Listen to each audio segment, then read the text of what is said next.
It's very interesting. Traditional butter-flavored fudge. You got so there was fudges, there was nougats.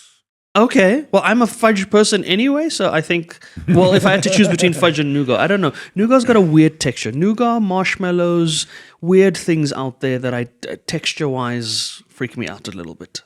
Fudge less freaky. So, look, I'm just a sugar person. So this is true as well. Sugar is good. This is partly why we have a snack break now on the show because, well, sugar. Thank you. This is fantastic. Never met a sugar I didn't like. There we go. Handcrafted confectionery. Yeah.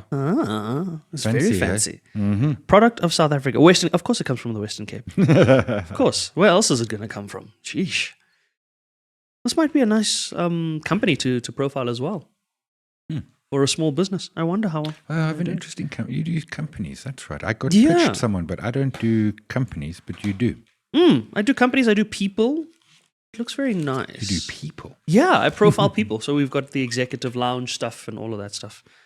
So this lady makes molds of pregnant women. Of their stomach and then turns it into a bowl. That came out all. Thank you for the clarification. Okay, that's a strange business, and I suppose a business model I would want to find out more about. Maybe. So what's your business model? That you charge money for it. Fair enough. Yeah, and people have babies. So my sister did it. It's a keepsake, I guess. Yeah, my sister did it on her. Well, the business is called Keepsake. Yeah. Pregnancy keepsake. Because my sister did it with her firstborn. Her secondborn's adopted, so it wasn't a pregnancy. I thought you were going to say she didn't care about the secondborn enough to do it. Well, that happens too. That happens to secondborns out there. But then she's just got this mold on her wall, whereas this they turn it into bowls and stuff. I don't know. Oh, like very fancy. Yeah. Okay. Pregnancy keepsake, huh? Belly bowl. Let's kick things off. Let's get the show on the road. Unfiltered 98, our currency is collapsing. The privilege of welcoming one of our good friends into studio. So not even Buffett listens to Buffett. Sue me, China, if you must. 1 or 22 on AC, but you're not getting that at home. Ken, there's quite a bit to discuss. The stock is cheap. The last podcast I did. Introduce me. I'm Jimmy Moyaha. And I'm Simon Brown. Welcome to Insider Exchange. Hello and welcome to Insider Exchange. We are nearing the end of the year. We are fighting year-end fatigue. We're desperately trying to keep ourselves off of beaches, and it seems we've gone back to normal. The G20 is over, robots aren't working, and potholes are back. For our American audience, robots are traffic lights. Yes, we have quite the American audience, actually, despite the wonderful things that we have said about their choice of president. But I suppose they've had some reflections on our choice of president in the past as well. So, yes, we're back to normal, business as usual. Yeah. The potholes are back. So I live right here in Rosebank. My weekend was just wee-was, and it was weird. Initially, there'd be like there'd be motorbike outriders and cars and an ambulance, and by Sunday afternoon, it was just like a cop car in the front. There we go. They're like, okay, you can see yourself home now. I think we had the PM Keir Starmer staying with us across the road. Wow, okay. Yeah, I think we managed to pull off a G20 without a hitch. We'll get into that in a second because we're going to dive straight into useful updates, and it is part of our useful updates. So let's kick off useful updates. And we're going. First update, let's start with that G20 update. We have a declaration that was not supposed to be signed, according to President Trump, Orange Mussolini. You don't come to the party, you don't get to dictate the snacks. We got a new name, thanks to Chester Missing. It was Nachi. Nachi vs. Cupcake was what was trending, according to Chester Missing. So thanks for that. Thanks to Conrad Koch. And Cupcake did but win. I mean, he got it, right? Yeah, I mean, he got his declaration. I mean, some people are saying it was actually just a chair's note. No, it was a declaration. So I got to say, it turns out I didn't know much about the G20 and how it operates. Now I know a whole lot. We've learned a lot. But we've also learned that South Africa has, or at least this presidential administration, has been very good at exercising diplomacy on a global stage. That is CR's strength. If we had, someone said it on Twitter, I don't know who, if we had president and prime minister, CR, I mean, I remember him in the 80s running rings around the miners, Anglo and stuff, as president of National Union of Mine Workers. That's his skill set. Unfortunately, not, Well, that's his skill set as a president as well. 25 basis point cut. We spoke about this. Yeah. Yes. I don't know though. I wanted 50. I know we were optimistic. I know 50. We were never going to get 50. I know. I don't know Unrealistic. when last we used to have 50. Hey, I remember when we used to get 1 or 2%. Yeah. That's no longer happening. 25, I mean, there we go. In the It's a bag. victory, we're, right? We're 1.5% off the pandemic, well, the post-pandemic highs. And a R1 million bond is $1,000 cheaper. It's a good thing. It's one thing that we can hope will continue. I mean, going into December, we've got the Fed, and then we come back in Jan potentially with another rate cut. But we know that with the inflation targeting band and the fact that inflation is still punching at 3.6, we're not going to get Jan. This was our MPC saying we're not grumpy. Lies. That's it. They're like, here's some Christmas spend. We'll deal with you in the new year. Japanese yield curve. That was interesting. Which about it? The Central fact that Bank of it's at Japan. all-time highs. Well, that and the fact that they've now agreed from a central bank perspective to just allow it to play itself out a lot more relaxed. This is almost releasing some of the constraints that they've had around the Japanese yen. But what this is doing is spooking the markets. Because now the market is like, wait, what do you mean we're going to go free? The new metal head lady. Yeah, the problem that Japan has is a small matter of debt to GDP. We get dumped on because ours is like in the high 70s. Yes. Japan, over 200%. Much like America, over 130 plus %, I think, if not more than that. But yeah, we get told 70%, 77% is ridiculous. You guys world's can't do gonna that. end. Absolutely. This is, to be clear, we won't go down the rabbit hole, but this is a duality of what's good for us is not good for you. That's true. Next update. Walmart is finally open. Yeah. Opened this weekend. Did you go? Yes, I took a swing by that side of the world. Tell us. And the lines were excessively long. Is it all that funny blue? It is, but here's the Carry thing. I was confused about the launch itself, right? So you're coming into a market where you're the last to enter, you've got competitors to compete with, you only open one store, and then you bring none of the American-led products. The whole reason behind bringing a foreign brand into a new market is to showcase what you have like back at home. A 14-kilogram thing of grated cheese. No, just bring Captain Crunch cereal or something basic. Really, not that difficult. But we can do a deeper dive around that. I think from a Walmart strategy perspective, they may have missed the boat there. But alongside that, I want to touch on Pick and Pay. I didn't buy anything because all of the stuff they have already is stuff that's already in the country. You can just get it at Checkers. That's it. Pick and Pay is looking to go a new route in terms of new modeling. They've launched a new look hypermarket in Klerksdorp. So I think as part of their revamp strategy and repositioning strategy, Klerksdorp seems to be a good market for them, I suppose. Perhaps it's a good... They probably look at the numbers and say, this is our store that's performing. I went there once, did an event at a casino in about 2008. Never been back. Sorry, Klerksdorp. Never been back. Is it Sorry. Klerksdorp? It was Krugersdorp. Not even. Okay, I don't even think I've been to Klerksdorp. Different places, right? My bad. Sorry, Krugersdorp is closer. Klerksdorp is on the way to Nampo Botterville. You go through there if you're going out that way. But that's not the update. We're moving. We are dangerously low on time, and we haven't even taken a halftime break. We're going to take a halftime break at this point and see if we can wrap up the rest. Klerksdorp's close to Orkney. Yes. So you got Klerksdorp, Orkney, Nampo.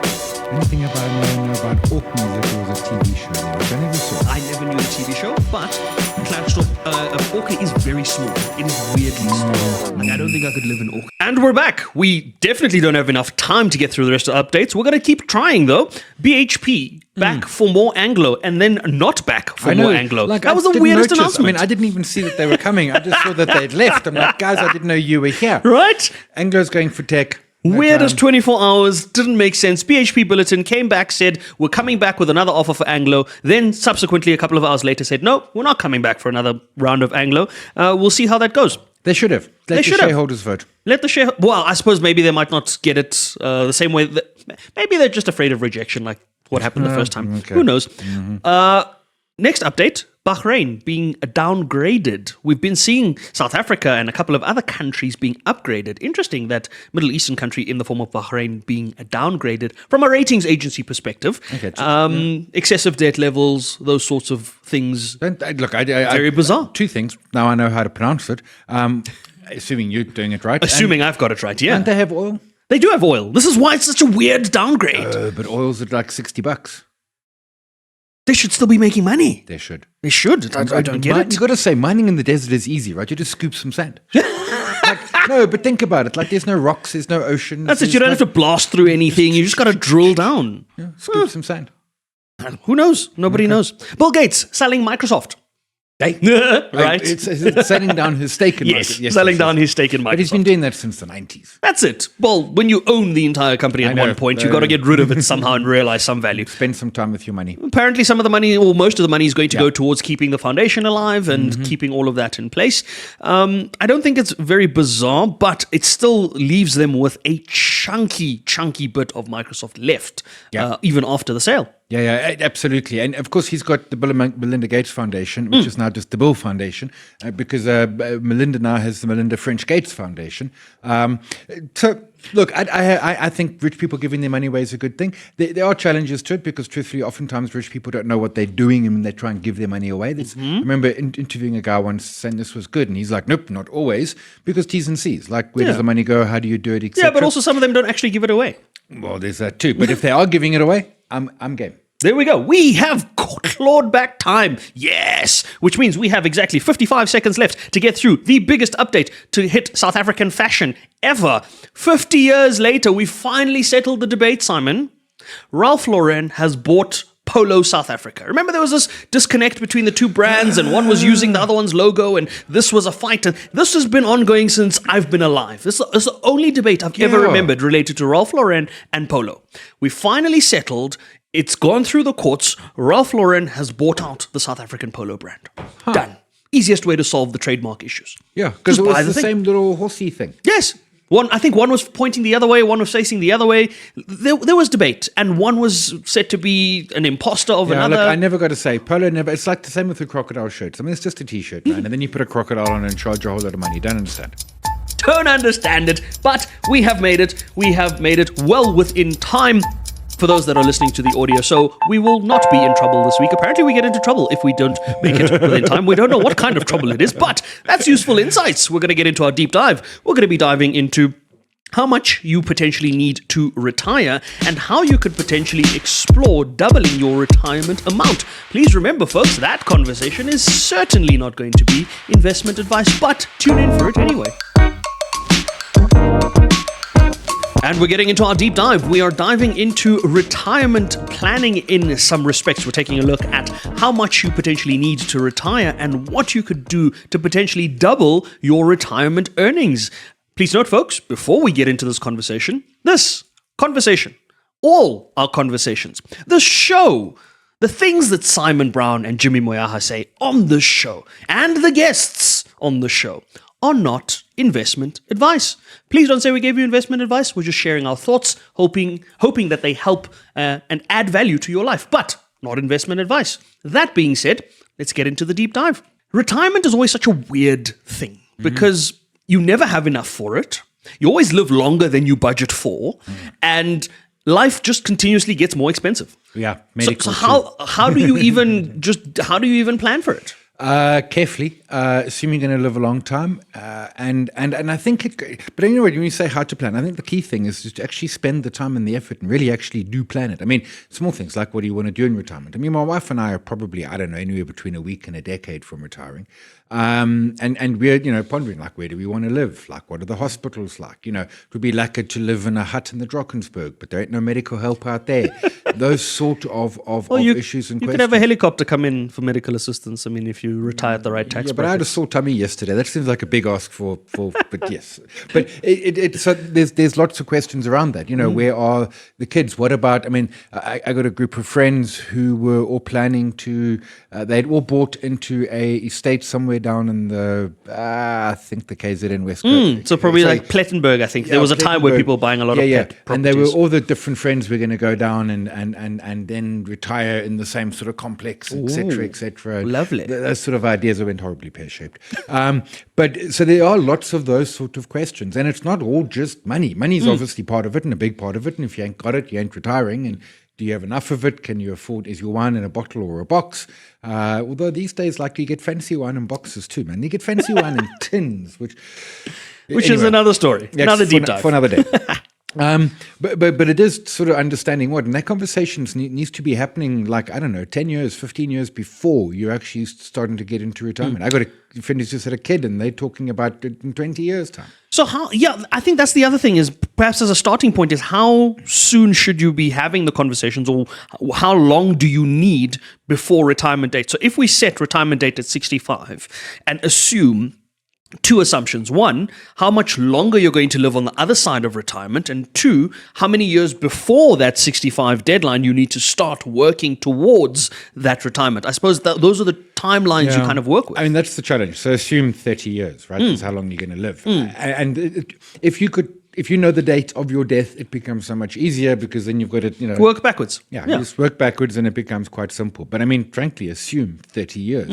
The stat used to be if a couple got to 60, 50% chance one of you would make it to 90. But it's a 20-year-old stat. It's not, it's now, I don't know, more likely that one of you get to 90 and the second one will live a very long time too. Potentially over 100. I mean, we are seeing people live longer. Yeah. So, and that's the challenge. So that's the challenge of knowing how long. And I'm saying, minimum 30, maybe 40, and T's and C's apply.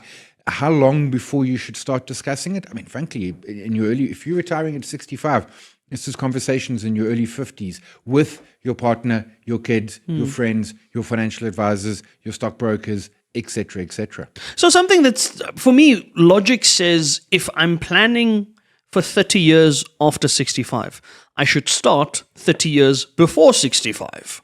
And that's not a bad idea. When you speak to financial advisors and asset managers and the like, those people that do provide financial advice, unlike what we do, they will tell you that the sooner you start, the better. But in terms of saving, but the human side of it around that is you don't always have a good job to start with, a good salary to start with. And there's always the argument, pay yourself first and deal with the other things later. And perhaps we'll get into a bit of those details. But the reality is the lived situation in a country like South Africa, which for G20 countries has the highest unemployment rate of any G20 country by a mile, is that the people that live in those countries don't have the luxuries of other countries where I can say, I can just put money aside. People have got obligations, sometimes obligations they don't intend to get into in the first place, right? So it makes the South African situation a bit different. And I suppose that's why we want to take a look at this around, first of all,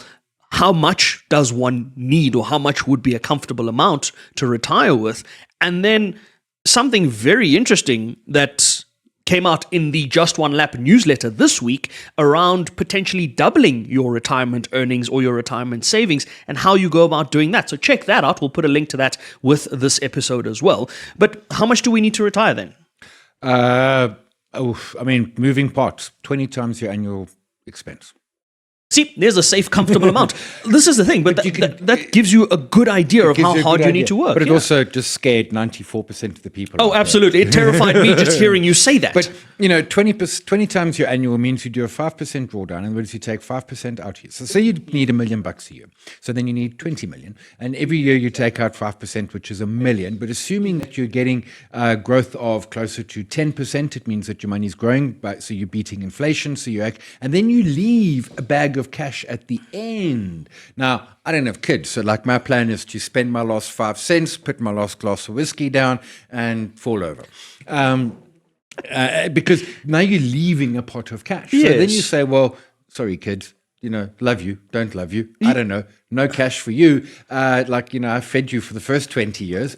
So then you could do it on 10x. I mean, I was running some numbers also to get clever. So we all just think, we get a Reg 28 and then we buy an annuity and stuff. But for example, you get at that age almost 35,000 per year tax-free for interest. So, tax efficiency then says, well, hang on a second. You need to put X amount in there, take the interest payment out of that and lower your tax bill. And then you can you can almost get it to 12-ish million. It can give you $1 million a year, maybe even 1.2. So there's lots of moving parts. And the big decider is how long you're going to live, assume 30 years, and do you want to leave money to your heirs?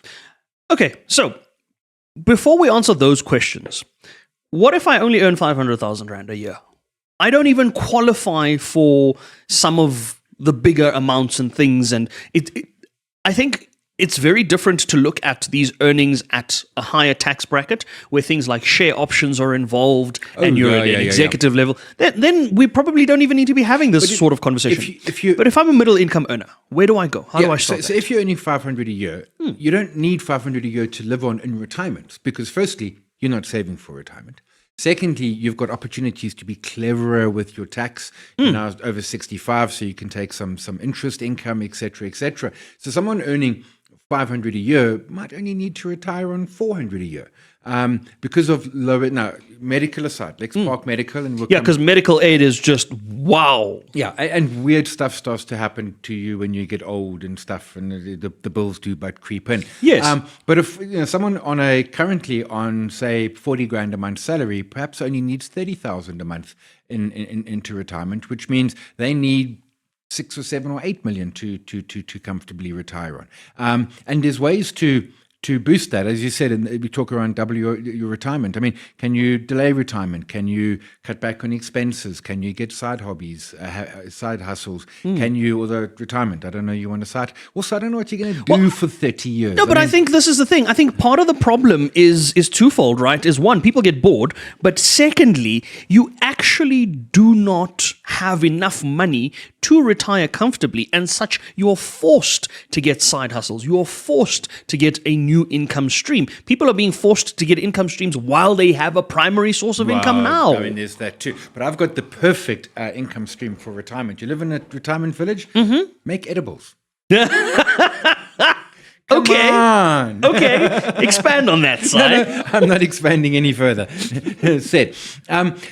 You also potentially you could have a smaller home. I mean, that sort of thing. I mean, there's a lot that you can do. You know, that can pull the amount of money from before retirement when you start retirement. But what you don't want is to go into retirement and just have to sit in your patio every day or your balcony for the rest of your life, because it's going to be 30 years. So you spent 20 years not knowing what the hell was happening, and then you spent 40 years working like a crazed, and now you're going to spend the next 30. You want to have some fun. Yeah, but you're also tired. It's not cheap. You're also tired from the 30 years or the 40 years of trying to save up for retirement, right? Yeah. So you do want a break. But hey, I'm tired and I'm not even there yet. But when we look at retirement, I guess the conversation around building up for retirement is one thing. But for some people, you're already at retirement, and you're then saying, okay, retirement has hit. It has arrived. I have not saved enough, or I thought I saved enough, because for the longest time, I had that financial planner here, I had those savings, I had that Direct 28 fund. But going into retirement, and it's not necessarily that I'm living an expensive lifestyle, it's just that I don't have enough. Yeah. And that comes down to everything from gender pay gaps down to how long I worked, or all of that. And you see people now more and more, like you say, delaying retirement. Some people are not delaying it for fun. Yeah. I guarantee most people that are delaying retirement are delaying it because they don't have enough to retire with. Agreeing on that 100%. And that's the horror thing, right? Is that you get to the retirement, and, to be clear, we have state retirement, but we are totally parking that because it doesn't pay any money. It's 2,000 and change, and the means test is just the means test, you kind of almost always fail it. But it is going to be, for most people, and I was going to say South Africans, but I think we can say this for globally, for most people, retirement's going to come as a shock because we haven't got enough. And that's a combination of not saving enough, not starting early enough, paying too much high fees, being put into terrible funds, all of those things that we know about, which are just going to hurt you. So something you wrote in the article that went out as part of the newsletter. For those that don't know, at this point in your life, don't know where you've been, don't know what rock you've been living under, Simon Brown is the founder of Just One Lap. And yes, he does put those things out there for you to learn and listen through. So yes, we did say we're going to share that. We did say we're going to look at some of those key things. You mentioned something very interesting around acquiring a new skill, which is what people are doing more. Same with delaying the retirement. In the process of your working life, I've certainly, and I'm not even near the 60-year mark, and I've acquired a multitude of skills, sometimes to the point where I wonder, am I using all of them or how am I using them? But weirdly enough, as an aside quickly, I had an interesting client meeting yesterday. Yes, I have them on Sundays occasionally. And I realized that the skill sets that you acquire, you might not necessarily all use them at the time that is convenient for you, but it's always good to just keep acquiring them because you never know when they're going to come in handy. You never know when you're going to need what skill or... So I think what you mentioned around acquiring a new skill, from that perspective, it's you don't always have to monetize that skill immediately. It is good to monetize because the sooner you can monetize, the longer you're able to monetize for. But sometimes just because you've acquired a skill, don't look at it and say, oh, well, that was useless. I don't know what to do with that. It might come in handy later on in life, right? Yeah, and there's lots of things. I'm going to give you an example of my grandfather. So he retired in 1965. He had sold suits. That was his job. He sold suits at Green Acres in Durban. Okay. He also went to 2 world wars, but that's a different story. And he retired in 1965, and within like 6 or 7 months was like, like he was tired of his balcony in Durban looking out over the harbour. So he started selling haberdashery goods, cotton, thread, wool, needles, those sort of things. He and this is the mid-60s, so he must have been writing letters to companies, and he got like distribution rights to the continent and stuff, and then started driving around KZN, and he then proceeded to work for another 29 years, and it became almost a full-time job for him. But it was just for him, it wasn't so much the money story, although, maybe, but it was also just the active story. And I mean, I was born after he had retired, but I remember speaking to him when he was older, and he would say to me, that he just needed to do something. He couldn't just sit at home and do crosswords and read the newspaper. 65, right? There's no TV. There's like movies, and that's also, to be fair, retiring back then when a loaf of bread costs possibly 5 cents, maybe 2 cents, versus today where it costs 20 rand. Granted, there's a lot of differences around cost of living and how much you could comfortably... I think life was simpler back then. Yeah. I think there's a lot more now. I mean, if I think about the fact that you'd pay, on average 500 to 1,000 rand for fiber, and that's just to keep you connected to the outside world, retirement today probably has different expenses. He got his first car in the late 70s. And he used to catch the train to Pietermaritzburg to go and sell to the Pietermaritzburg shops. Wow. And in Durban, he would catch the bus. Or walk, I suppose. So, I mean, it was a simpler time. Yeah, absolutely. I mean, 100%. But it and on the side hustles is that, I mean, there's a couple, and I'm not going to go into details because I don't know if they want it out there, but they do some stuff in the Rosebank Market on Sundays, and I chat to them occasionally, and they're patently retired, and they do it because they're looking for something to do, for something to keep them active, and it makes some money, and that's quite nice. They don't have a problem with that, but for them, it's not about money, but for most people, it is. For most people, it's going to be about money, and that then... it's also the skill set. I mean, you've got something that you can monetize, but being an entrepreneur is a whole different...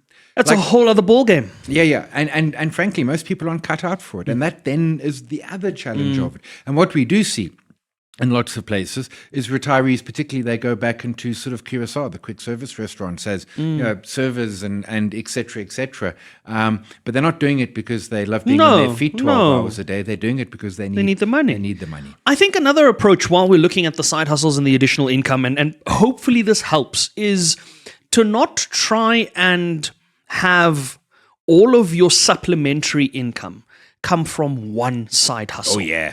Because then you're putting strain. So in the same way you're diversifying your investment portfolio leading up to retirement, diversify your income streams into retirement, diversify. I've seen some really great diversification tactics. And I think what works well in a South African environment is things that are affordable, things that are small, things that are incremental. So you might not necessarily see it as an extra 5,000 rand or whatever. But if you think about that and you say, I'm going to do 3 things that each earn me 5,000 rand a month, and each of these 3 things, I'm going to dedicate, say, 1 week to each one. So granted, I have to work 3 weeks out of the month for that. It's an additional 15,000 rand that you might not have had, as opposed to saying, I'm going to do one thing and try and make 15,000 rand off of that one thing. I think that's the one useful insight that hopefully we can provide here is don't look at it all as everything must be centered around one side hustle, right? And on that note, while we are looking at that, we'd love to get your thoughts. We've got a fantastic community. We mentioned this earlier at the start of the show. We've got a community that's spread across the world. We've got South African members of our community. We've got people in Europe. We've got people in the US. Please share your thoughts, because this is the engagement part of it that helps us all. I mean, sometimes you've stumbled upon something that's worked for you, and you can share that with others. What have you stumbled upon as a potential side hustle, as a potential additional income stream that might be very low effort and yield some decent or some positive results? We'd love to hear your thoughts. We'd love to hear your comments or suggestions around perhaps what you've been thinking about exploring that you haven't had the time to explore. I think that's one of the things that people should be looking at. In the day and age that we live in, there's so much out there that is there for opportunity. Technology has done wonders to allow us to be able to tap into different things without necessarily having the skill set for those things up front, you know? I mean, I think about some very useful things I've been able to do with something like AI. I can sit and research an entire industry, an entire market that I never knew about prior to that, solely because AI allows you to aggregate information, right? So I'm writing an article and I drop it into AI to fact check it, and it comes back and says James Earl Jones is not dead. He has the link to Wikipedia, and the first thing it says in Wikipedia is he's dead. So be cautious. There we go, right? Be cautious. I like your point around it doesn't have to be big. So my gran, on the other grandparent side, made the best fudge with little cherries in it. She never worked. She was one of those stay-at-homes her whole life type of thing. My granddad had one job his entire life. Neither of them got to age 66. And she made this really, really epic little fudge. And I used to say to her, oh, she should sell it at the school fete. And she didn't. So what I used to do was I would ask her to make me a lot, because I was like, a strong boy. And then I would go sell it. But it was, it was just something that she enjoyed doing. And actually, when I think back to it, she might have enjoyed more the doing it for her grandkids, my sister and I, my one cousin, perhaps more than anything else. But I like your thinking. It doesn't have to be a big thing. It can be a couple of little things. I think, to your point, Si, and I think we're going to leave it on that note because we need to get into the rest of the show. But on that fudge story, when you said that, I thought back to my days in primary school when we had what was Entrepreneurs Day, effectively, right? You'd come to school, sell stuff, they'd have a market for each grade or whatever, you'd do that.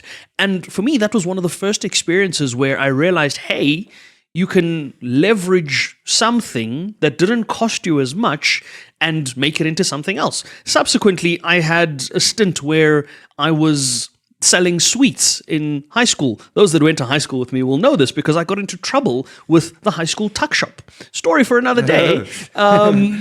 Anti-competitive behavior. I've been dealing with the Competition Commission for many years, folks. And it doesn't have to be fancy stuff like that fudge you got. That's it. Yeah. It doesn't have to be fancy. It has to have utility. It has to be practical. And you also don't always have to sell things. You can sell your knowledge. You can sell your skill. You might have expertise in an area that nobody else does, right? Edibles. Edible. I was going to say, I bumped into a gentleman who's run a manufacturing business for the last 7 or 8 years that has virtually no competition in the market, and he's looking to retire. But sure, edibles. Let's go with that. That's the deep dive, folks. We're going to leave it on that note. We're going to get into Make It Make Sense, because some of these things don't make sense. And we're wrapping things up with our Make It Make Sense. We try and make sense of things, numbers, and information out there that seemingly doesn't always make sense. This week, we've got a couple of things to get into. The Hawks are now digging into... Well, this is the first of the 3 things we're going to get into. The Hawks are now digging into the South African Navy over nearly R500 million, 500 million rand in irregular tenders, monies that can't be explained. Now, some of these investigations date back to 2009, which understandably is, a 15-year period. It doesn't seem like it was 15, 16 years ago, right? Doesn't seem all that far away. But one of them relates to a contract that was awarded in 2017, 2018, so less than 10 years ago. Just shy of 400 million rand, so 395 million rand. The bulk of it sits in this particular contract that was supposed to be for supplying the Navy with spares, parts, for those that are wondering, for surface and submarine vessels over 3 years. Now, South African Navy, whether or not we have a Navy that warrants that, Well, yes. and we submarines. do have boats and submarines. Okay. I don't know. Do we use them? I don't know that they work. Okay. See. They might just be right, but parked. we're going to supply parts. Where do you park a submarine? Do you park it at the bottom or at the top? I mean, do you take it out and put it at the bottom of the ocean and park it? You can't park it down there. Why not? It would be space saving. Simonstown is It small. would be space saving, but then when you need to get to it, how do you get to it, Si? Now you're going to deploy something new to get to it, to get to the bottom, to go That's start why it up. I'm not a Navy man. Practically, do we even park them? Because, yeah, if you're in the middle of a war, you're constantly moving around, granted. No. But perhaps they sit on the surface, half thingy, and then But they don't, just... I'm not sure ours work, but We wouldn't know. Hence, we're trying to make sense of it. The other thing we're going to try and make sense of is... Oh, and I love this one. Should we do this one? No. Let's switch them around. No, actually, let's do this one. Let's do this one. We look at weird numbers, right? And we try and make sense of how we got to it. Remember the case with the Lanceria Holdings and the PIC and being paid to get out of a loan? oh, sure. That still hurts my head, yes. Right? Here's another accounting transaction you might like. There's a municipality in Rustenburg, the Rustenburg local municipality, that was in a court case. And the court case was leaning in favor of the municipality. It looks as though they were about to win the court case. They elected to not see the court case through, but instead entered into a 156 million rand settlement. So you misspoke there. 156 million rand dodge bribe. So carry on.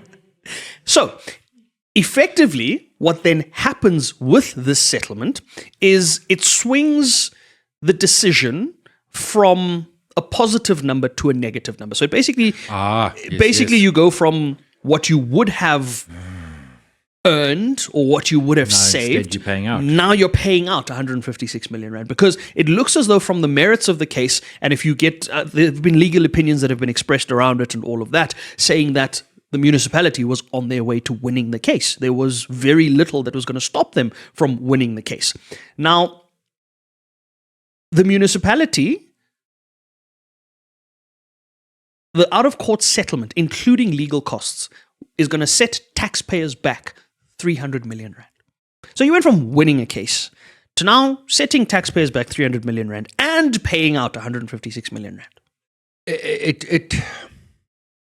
There's just no, what's the word I'm looking for? It's not the lack of accountability. Like we've long since moved on from lack of accountability. Witness the 2009 Navy story that you just mentioned. We've now got to the place where like people just don't care anymore. It's like, yeah, look what we're doing. Hey, watch over here if you want. We just like, there's no, it's like, no, shame's the wrong word. There's just no, like, no one cares. So for context around how the money is now a deficit, it looks as though the municipality itself would have gone on to earn 141 million rand is what they would have been earning from the settlement. Instead, they are now going to be paying 136 million.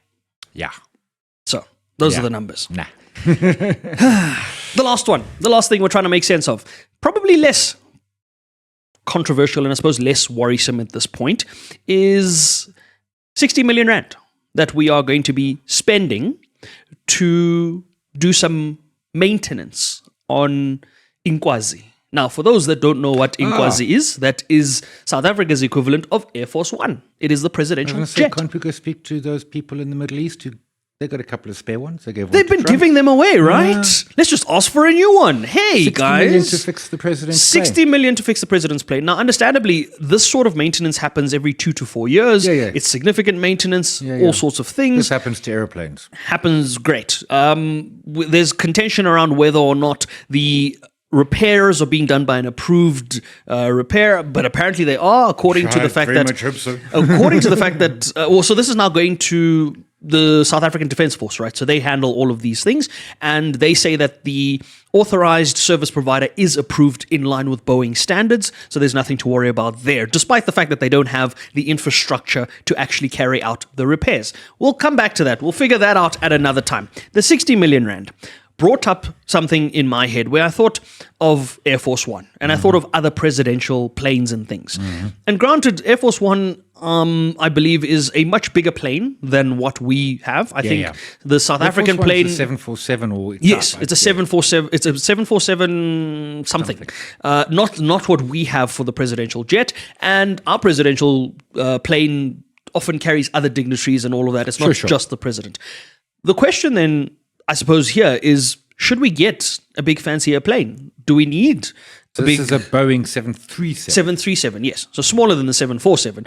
Do we need to have more than one so that when one goes into repairs and maintenance, we're okay? I mean, I'm asking this on the basis of the fact that America has 14 versions of their beast vehicle and countless versions of everything else. They've got a backup to a backup to a backup. So is that necessary for president of South Africa? Americans are going to have their own opinions on their president. Not. I mean, I don't know. One plane seems like a lot. I mean, and I appreciate sometimes they get serviced, and then you can rent a plane, which is surely cheaper than owning two.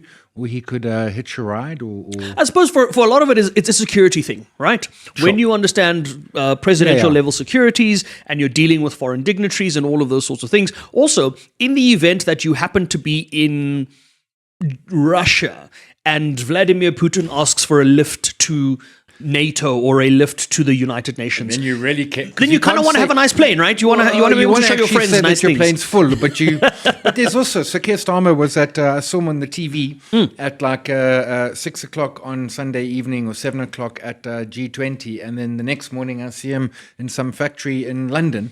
Like, you don't fly traditional. Absolutely, you can't be sitting out that queue at like getting to the airport 4 hours early. No, there's one person who exemplifies that.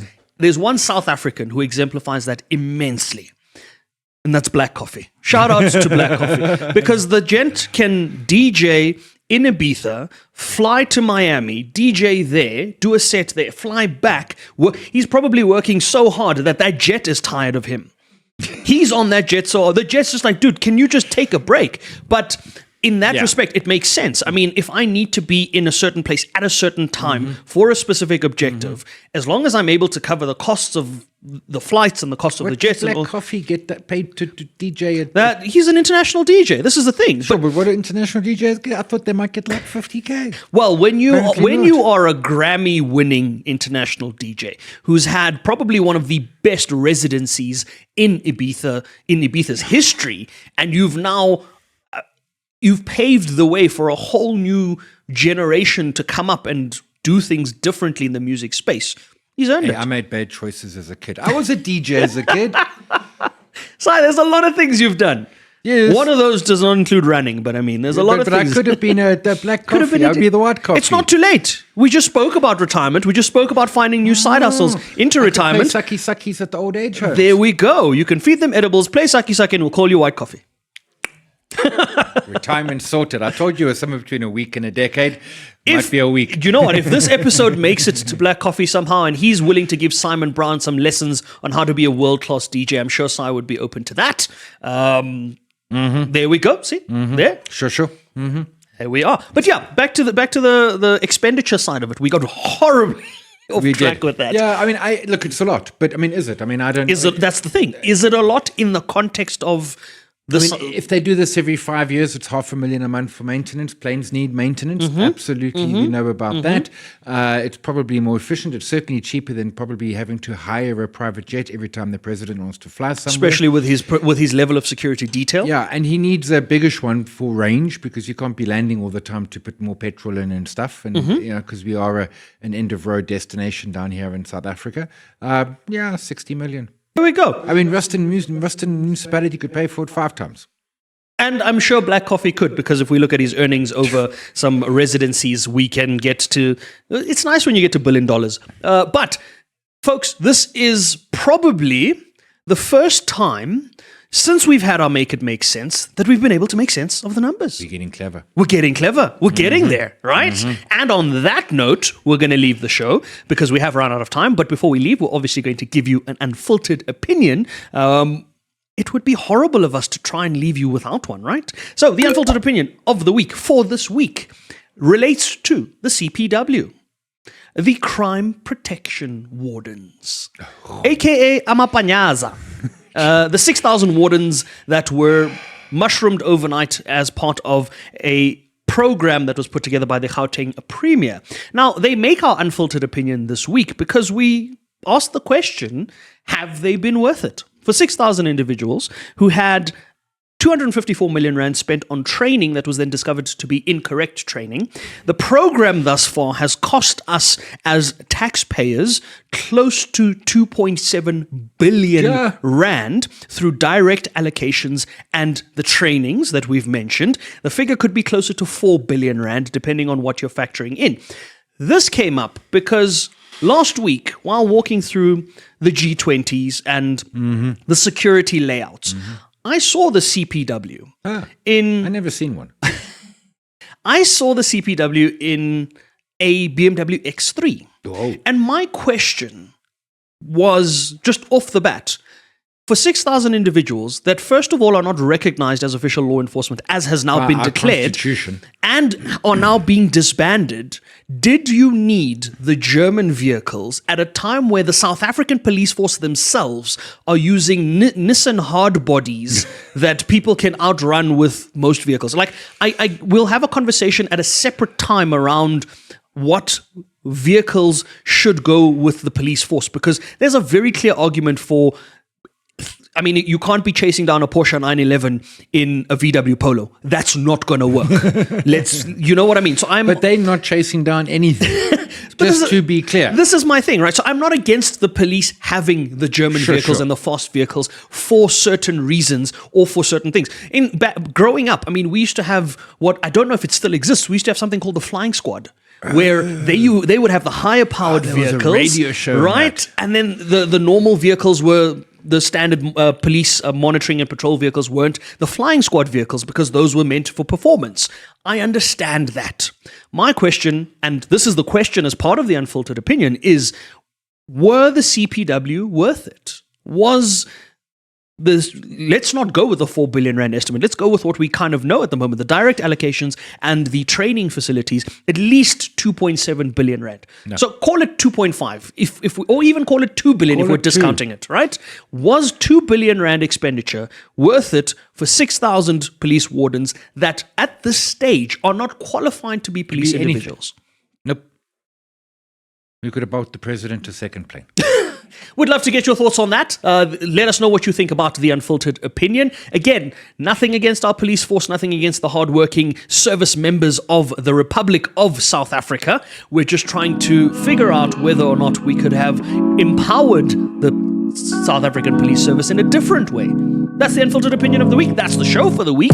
Remember, folks, investing isn't hard. Just try it.